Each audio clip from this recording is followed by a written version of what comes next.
Hey guys, today I'm going to be doing a book review on The King's Curse by Philippa Gregory.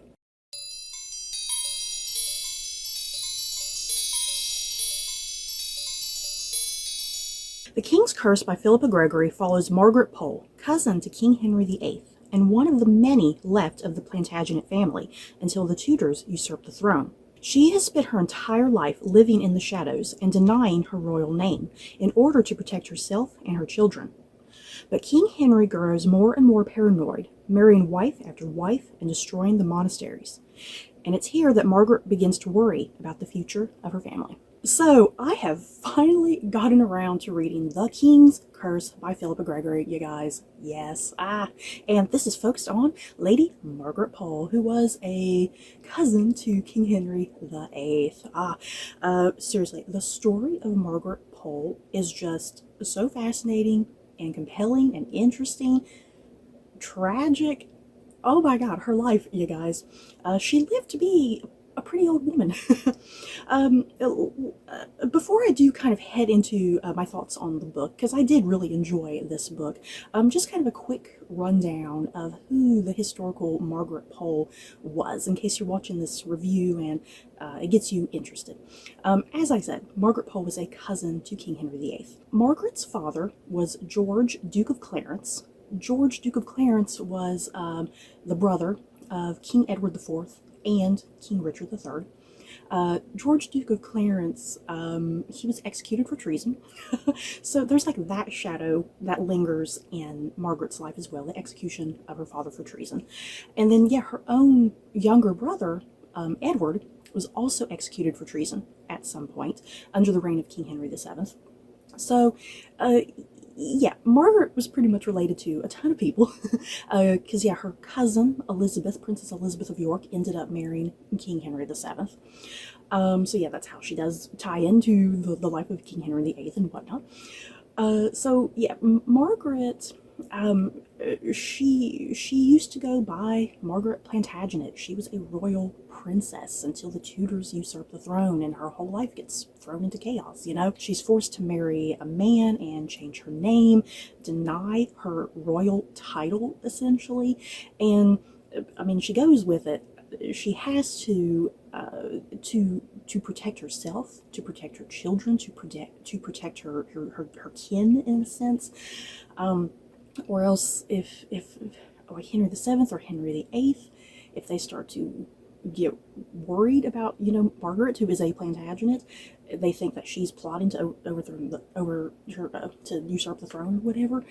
Yeah, she could easily be executed for treason. So yeah, Margaret, this book spans a huge chunk of her life. When we first are introduced to her in this book, yeah, she's already a grown woman, been married for a while, she has all of her children, and yeah, she's lived through a lot. And by the time we reach the conclusion of this book, and I do not consider history to be a spoiler because this is all very well documented, Margaret lives to be like 67 years old, and she comes under the ire, her and a huge amount of her family, they all come under the ire of King Henry VIII, obviously, and pretty much a good chunk of them are all executed. Even Margaret Pole, who at this time, like I said, by the time she dies, she is 67 years old. And the unfortunate thing about the story of Lady Margaret Pole, a lot of people kind of in passing, when they hear her name, they kind of remember her as, oh, she's that old woman who King Henry executed. She's like the oldest person that he executed. And it's like the woman was so much more than that. You know, she was a royal princess from the last of the Plantagenet dynasty, and it's like she is more than just the old woman who got executed.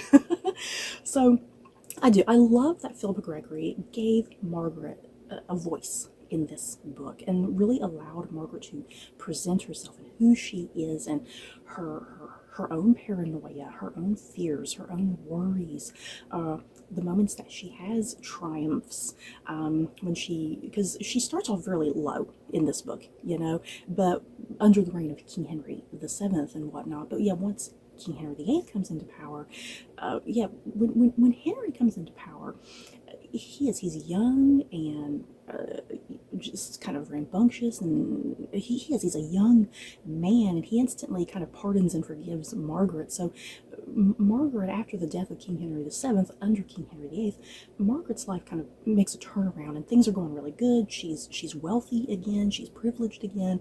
But then, yeah, as we know with King Henry VIII, he starts marrying wife after wife and just kind of killing people and destroying the monasteries, and all of this rubs Margaret the wrong way. Ooh. So yeah, this book, it's a huge book. It covers several decades worth of time. Like I said, by the time we reach the conclusion, Margaret is 67 years old. Now, another unfortunate thing with Margaret, even though I love this book, there is not very much historical documentation when it comes to Margaret Pole. She's one of those women of history that has been neglected, and there's not been a lot of research done about her. So yeah, Philippa Gregory has to fill in a massive amount of blanks and gaps to try and find something interesting to do with Margaret Pole. Because yeah, a lot of what's going on in this book, because it's not very action-packed at all. It is not an action-packed book at all. So that might kind of rub some people wrong reading this book, if you're kind of reading it and you're kind of getting bored, because it does read really slow, I think. And yeah, Margaret's she's probably not the most interesting of people at times, because a lot of times she is sitting around and listening to conversations, or yeah, voicing her own input. Yeah, people are oftentimes bringing news to her. Yeah, she's not like the most proactive of characters in some ways. Philippa Gregory has to find some interesting ways to try and get her to be proactive, you know, like especially with the whole situation with the Pilgrimage of Grace that happens. Yeah, Philippa Gregory definitely does her best trying to do something with Margaret. That way Margaret's not always just sitting at a table listening to people and voicing her opinion, you know? There needs to be a little bit more moving action than that. So yeah, Philippa Gregory does her best trying to give more to Margaret. So yeah, I thoroughly enjoyed this book. It's part of the Tudors and Plantagenets series by Philippa Gregory. I'm kind of winding down with all the books. I'm trying to get myself caught up with all of the books in this particular lengthy series, because I'm behind by a couple of them, and yet rereading the ones in between as I go, which has been really fun. So yeah, I definitely recommend this book if you already love Philippa Gregory. You know, if you already love Philippa Gregory, you're gonna love this. This is gonna be your cup of tea. And I definitely just recommend it if you're a lover of historical fiction, a lover of the Tudor period. Yeah, if you want to learn some more interesting things about Margaret Pole, because she was a truly tragic character. And yeah, Margaret Pole, I definitely recommend reading all of the Cousins War books that are kind of prior to this book, that being like you know, the White Queen, the Red Queen, the Kingmaker's Daughter, the White Princess. I definitely recommend reading all those books, because I think it's really well worth it. And plus, I mean, even though Margaret is not a central character in any of those books, she's definitely much more on the periphery, and she's much more of a supporting character, especially in something like the White Princess. The thing is, if you have read all those other books by Philippa Gregory, by the time you get to the very end of this book and you have seen the entirety of Margaret's life, you know, because you got to see her in one of the books as a baby, as a little girl, and then in another book as a teenager, as a young woman, and then this is her mature and older, you know. So yeah, you really feel for this woman by the time you reach the conclusion of this book, and whew, it's so heartbreaking and so good.